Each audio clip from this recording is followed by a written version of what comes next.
બનાસકાંઠા જિલ્લા કલેક્ટર મિહિર પટેલના માર્ગદર્શન હેઠળ બુધવારે બપોરે 4 વાગે મોક ડ્રીલ તેમજ સાંજે અડધો કલાક બ્લેકઆઉટ રાખવામાં અપીલ કરવામાં આવી હતી, જેને લઈને આપત્તિ સમયે સાવચેતીના પગલાં લેવાના ભાગરૂપે પાલનપુરમાં હોટલ, મુખ્ય સ્ટ્રીટ લાઇટો, ઘરોની લાઇટો સહિત લોકોએ પોતાના ઘર, ઓફિસ, ઇન્ડસ્ટ્રીઝ અને મિલ લાઇટો બંધ રાખી હતી અને સરકારને સમર્થન પણ આપ્યું હતું.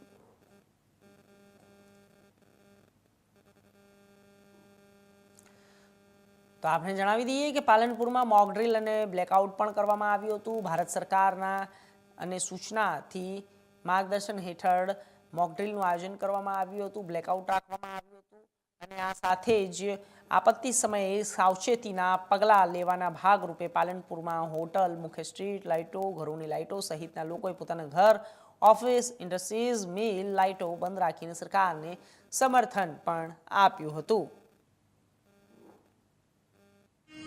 હુમલા બાદ જ્યારે આપણા ભારતે સર્જિકલ સ્ટ્રાઇક કરી અને પાકિસ્તાન ઉપર જે હુમલો કર્યો છે એમાં ભારતવાસીઓમાં ખૂબ જ ખુશી જોવા મળી રહી છે.